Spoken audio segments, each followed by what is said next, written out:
Good morning everyone. Now today we'll discuss about next part of control and coordination, that is chemical coordination. What is coordination? In previous class already learned about the physiological disorder. Then we will discuss next topic of that chapter, that is the chemical coordination. In multicellular organism, basically in unicellular organism,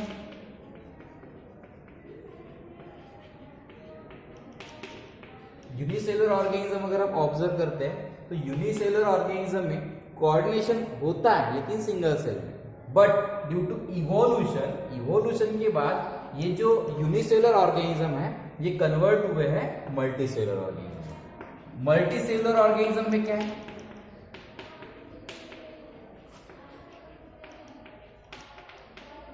अब multicellular organism अगर हम observe करते हैं तो अलग अलग system वहां पे फॉर्म होती है। In previous class already learn about the how multicellular organism is formed. पहले यहाँ पे सेल होती है, then group of cell is known as tissue, then group of tissue is known as organ, then group of organ is known as organ system, then group of organ system is known as complete organism. मतलब इस वे से यहाँ पे क्या form हो रहा है, organism form हो रहा है। अब इमेजिन करो यहाँ पे सेलुलरिटी जो है ये बढ़ रही है, मतलब सिंगल सेल से मल्टी सेलुलर ऑर्गेनिज्म यहाँ पे फॉर्म हो रहा है, तो यहाँ पे कॉम्प्लेक्सिटी जो है वो इंक्रीज हो, मतलब यूनिसेलुलर का स्ट्रक्चर अगर हम कंपेयर करते हैं मल्टी सेलुलर के स्ट्रक्चर से तो यहाँ पे कॉम्प्लेक्सिटी क्या होगी, डिफरेंट होगी। यहाँ पे सिंपल सेल है, सिंगल सेल है, लेकिन यहाँ पे क्या है, मल्टी सेलुलर ऑर्गेनिज्म है। अगर ये मल्टीसेलुलर ऑर्गेनिज्म है तो अलग अलग सिस्टम यहाँ पे फॉर्म है, मतलब अलग अलग सिस्टम यहाँ पे प्रेजेंट होती है, ऑर्गन सिस्टम, बराबर। फॉर एग्जांपल ह्यूमन बींग्स, अगर ह्यूमन बींग्स अगर लेते हैं, हमारे बॉडी का स्ट्रक्चर काफी कॉम्प्लिकेटेड है। Head, brain, hand, legs, heart, inner organ होते हैं ना, अलग अलग जो इनर ऑर्गन होते हैं, लेग्स, फिंगर्स, हर ऑर्गन को कम्युनिकेट करने के लिए हर ऑर्गन कम्युनिकेट होते हैं, मतलब हर ऑर्गन के ऊपर कंट्रोल यूनिट कौन सा होता है, दैट इज द ब्रेन। कौन होता है, ब्रेन होता है। ब्रेन हर एक्टिविटी कंट्रोल करता है जो लिविंग ऑर्गेनिज्म में होती है, बराबर। ह्यूमन बीइंग के बारे में अगर बोलते हैं तो यहाँ पे ये ब्रेन एक्टिविटी कैसे कंट्रोल करता है, हमने लास्ट टाइम देखा है। Neuron which play important role for the transmission of impulses from one part to another part, मतलब हर सेल के साथ ये न्यूरॉन जो है वो न्यूरॉन क्या होगा, कनेक्ट होगा। ऐसा जरूरी नहीं कि हर सेल के साथ, मतलब बॉडी के अंदर जितने भी सेल्स हैं हर सेल के साथ ये न्यूरॉन जो है ये इंटरकनेक्ट होगा, ऐसा जरूरी नहीं। ये न्यूरॉन है, बराबर, ये न्यूरॉन और ये एक्सॉन है, हर सेल के साथ ये न्यूरॉन कनेक्ट होगा क्या, ऐसा जरूरी नहीं। मतलब यहाँ पे हर सेल के साथ न्यूरॉन अटैच नहीं होगा। फिर ये न्यूरॉन अगर अटैच है तो ये क्या करेगा, अगर सेल के साथ कम्युनिकेट है, अटैच है न्यूरॉन, तो न्यूरॉन क्या करेगा, विच इनहेरिट, क्या इनहेरिट करेगा, ट्रांसमिशन ऑफ इंपल्सेस, ये इंपल्सेस ट्रांसफर करता है from one part to another part, बराबर। ये डेंड्राइट से दूसरी तरफ एक्सॉन की तरफ टिलोडेंड्रॉन तक ये क्या करता है, इंपल्सेस रन करता है, बराबर। हमने देखा है यहाँ पे एक्सॉन का स्ट्रक्चर नॉर्मल कंडीशन में कैसे होता है, ये इलेक्ट्रोनेगेटिव होता है, आउटर इलेक्ट्रोपॉजिटिव होता है। मतलब ये न्यूरॉन क्या करता है, ब्रेन से मैसेज प्रोवाइड करता है टुवर्ड्स द डिफरेंट पार्ट और डिफरेंट ऑर्गन, मतलब ब्रेन ही कंट्रोल कर रहा है अलग अलग जो ऑर्गन होते हैं, for example heart, liver, then lungs, kidney, जो भी इंटरनल ऑर्गन है उसे वो मैसेज प्रोवाइड करता है through the brain, through the neuron. Functional part कौन सा है ब्रेन का, न्यूरॉन। ये न्यूरॉन इंपल्सेस रन करता है। ऐसे ही कुछ सब्सटेंस हमारे बॉडी में सीक्रेट करते हैं, दैट इज द हार्मोन्स। अलग अलग हार्मोन्स होते हैं, बराबर। ये हार्मोन सीक्रेट होके वो पर्टिकुलर पार्ट में ट्रांसफर होते हैं। तो यहाँ पे अगर देखते कोऑर्डिनेशन, केमिकल कोऑर्डिनेशन, हमारी बॉडी के अंदर अलग अलग ग्लैंड्स होती है जो क्या करती है, जो हमारे बॉडी के ग्रोथ के लिए फूड, ऑक्सीजन, वाटर जैसे जरूरी है उसी तरह हमारे बॉडी के ग्रोथ के लिए शॉर्ट अमाउंट में निग्लिजिबल अमाउंट में वहां पे कुछ हार्मोन भी इसेंशियल है। अलग अलग हार्मोन सीक्रेट करते हैं अलग अलग glands, whether it is exocrine और एंडोक्राइन। मतलब यहाँ पे केमिकल सीक्रेट करते हैं वो, which induce the growth and development of particular living organism. जो केमिकल कौन सीक्रेट कर रहा है, एक पर्टिकुलर ग्लैंड सीक्रेट कर रही है, which induce the growth and development of particular organism. ये ऑर्गेनिज्म के ग्रोथ के लिए जो केमिकल सीक्रेट करती है, this chemical which responsible for the this chemical secret by the particular gland. ये कौन सीक्रेट करेगा, ग्लैंड सीक्रेट करते हैं। फिर यहाँ पे एक जगह अगर वो केमिकल सीक्रेट होते हैं तो प्रॉपर वे से, मतलब ब्रेन के अंदर जो पिट्यूटरी ग्लैंड है वो अगर फोलाइकल स्टिमुलेटिंग हार्मोन सीक्रेट करती है तो वो ओवरी की तरफ ट्रांसफर होती है, मतलब ब्लड स्ट्रीम में वो डिपॉजिट करती है, डिसॉल्व करती है। जैसे ब्लड स्ट्रीम में डिसॉल्व करेगी तो क्या होगा, वहां पे वो ब्लड उसी पार्ट की तरफ क्या होता है, वहां पे ट्रांसफर होता है, मतलब ओवरी की तरफ ट्रांसफर होता है। लेकिन ब्लड का कनेक्शन हर पार्ट में होता है, हर पार्ट के साथ ब्लड कनेक्ट होता है, तो हर जगह जाने के चांसेस है। लेकिन पर्टिकुलर रिसेप्टर्स वहां पे प्रेजेंट होते हैं ओवरी के अंदर, वो रिसेप्टर क्या करते हैं, वो सिग्नल रिसीव करते हैं, मतलब वो रिसेप्टर वहां पे ही वो प्रेजेंट होंगे जो कैच करेंगे सिग्नल। वैसे ही यहाँ पे जो ऑर्गन सिस्टम है, ये कॉम्प्लिकेटेड ऑर्गन सिस्टम है ह्यूमन बीइंग में। इसी वजह से यहाँ पे जो केमिकल सीक्रेट होते हैं, ये जो केमिकल सीक्रेट होंगे एक पर्टिकुलर ऑर्गन में ही ट्रांसफर होंगे। जहां पे वो सीक्रेट होते हैं वहां से जहां पे जाना है उसे ट्रांसफर करना है, वहां पे ये ट्रांसफर होंगे। मतलब ऑर्गन सिस्टम में अलग अलग ऑर्गन सिस्टम है, कौन कौन सी, लिवर, हार्ट, लंग्स, किडनी, बराबर, ओरी, टेस्टिस वहां पे है। लेकिन उनमें से वो जो हार्मोन है वो पर्टिकुलर पार्ट की तरफ ही ट्रांसफर होता है, दैट इज द कोऑर्डिनेशन। मतलब जो अलग अलग ऑर्गन्स होते हैं हमारे बॉडी के अंदर, वहां पे कोऑर्डिनेशन होगा with the help of brain. Brain से वो कोऑर्डिनेशन मेंटेन होगा।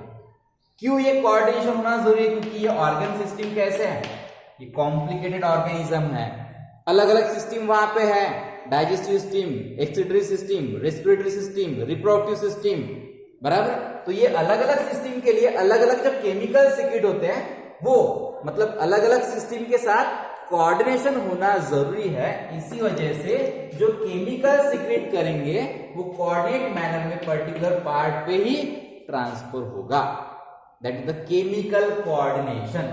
उसे क्या बोलते हैं हम, chemical coordination between the different organ in a particular organism. एक पर्टिकुलर ऑर्गेनिज्म में वो प्रेजेंट होता है। The cells and organism communicate with each other through chemical signal, also they are broadly of 4 type as follows. देखो यार, जो chemical secret होगा वो पर्टिकुलर ऑर्गन को ही ट्रांसफर होगा, दूसरे ऑर्गन की तरफ वो जाएगा, लेकिन वो एक्सेप्ट करेगा क्या, नहीं करता है। मतलब वो सेल के बीच में और केमिकल के बीच में क्या होता है, सिग्नल्स होते हैं, वो पर्टिकुलर सिग्नल के बेसिस पे क्या करता है, वो केमिकल एक्सेप्ट करता है। देन यहाँ पे इसके 4 टाइप्स है। On the base of that 4 types are there. First one is ऑटोक्राइन्स।